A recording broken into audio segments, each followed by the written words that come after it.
Rilis Kementan 10 September 2021. Wujudkan swasembada, Mentan SYL pastikan stok dan tingkatkan kapasitas produksi pupuk. Menteri Pertanian Syahrul Yassin Limpo melakukan kunjungan ke PT Pupuk Kalimantan Timur Kaltim guna memastikan stok dan meningkatkan kapasitas serta kualitas pupuk untuk meningkatkan produktivitas komoditas pertanian. Sebagaimana diketahui, pupuk memiliki peran strategis sehingga menjadi penentu keberhasilan produksi yang ujungnya untuk mencapai swasembada pangan dan meningkatkan kesejahteraan petani. Tidak ada tanaman tanpa pupuk, dan pertanian itu ada karena pupuknya. Saya siap membantu Pupuk Kaltim untuk menambah kapasitas produksi dan kualitas pupuk. Saya bicarakan dengan Presiden agar ketersediaan gas murah, bila perlu kita subsidi. Tahun depan kita capai swasembada. Maka intervensi pupuk harus tinggi, stok pupuk harus 14 juta sampai 15 juta ton, sehingga dengan disertai varietas yang bagus dan pelatihan, maka produksi pertanian naik. Demikian dikatakan Mentan SYL pada kunjungannya.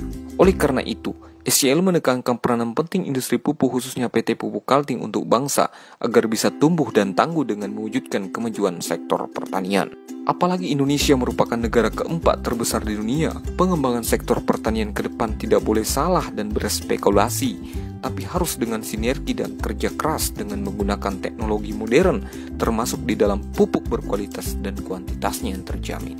Hari ini, saya bersama Dirut Pupuk Indonesia dan Pupuk Kaltim memastikan stok pupuk tersedia dan secara bertahap kapasitas pupuk kita tingkatkan. Dengan begitu, kebutuhan pupuk bagi petani terus kita penuhi, ujarnya. Perlu diketahui, upaya pemerintah dalam meningkatkan produksi beras melalui berbagai program terobosan tercatat berhasil. Melansir dari data BPS, produksi beras dari tahun 2018 hingga 2020 surplus dan diperkirakan 2021 pun surplus. Produksi beras tahun 2018 surplus 4,37 juta ton, 2019 surplus 2,38 juta ton, dan 2020 surplus 1,97 juta ton. BPS pun mencatat sejak 2019 hingga September 2021 tidak ada impor beras umum. 2 tahun ini, di masa pandemi hanya sektor pertanian yang pertumbuhannya positif, tidak pernah negatif.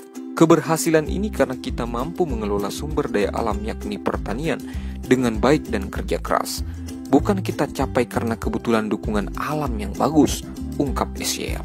Oleh karena itu, saya mengajak Pupuk Indonesia dan Pupuk Kaltim, mari kita menembus langit, sama-sama mengabdi untuk bangsa.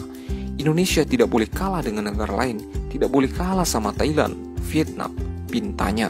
Di tempat yang sama, Direktur Utama Pupuk Kaltim Rahmat Pribadi menunjukkan komitmennya untuk terus memaksimalkan ketersediaan pupuk dan operasional bisnis meski di tengah berbagai tantangan akibat pandemi COVID-19. Tercatat, per 9 September 2021, sebanyak 76.681 ton stok pupuk telah tersedia di gudang Pupuk Kaltim yang tersebar di sejumlah wilayah tanggung jawab perusahaan.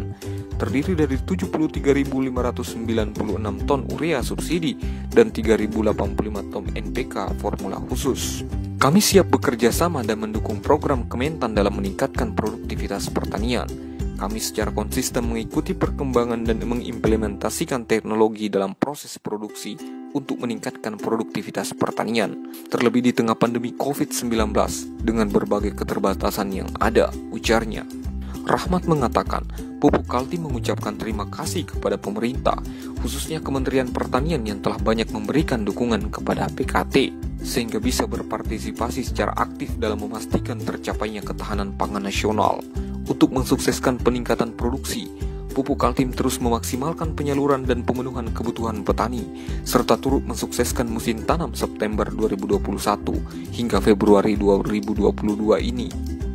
Untuk memaksimalkan kapasitas produksi dan distribusi secara efektif dan efisien guna pemenuhan kebutuhan industri pertanian, Pupuk Kaltim telah mengimplementasikan teknologi berbasis Industri 4.0 di seluruh lini perusahaan, mulai dari Smart Operation, Smart Maintenance, Smart Distribution, hingga Digital Performance Management System, BPR-nya.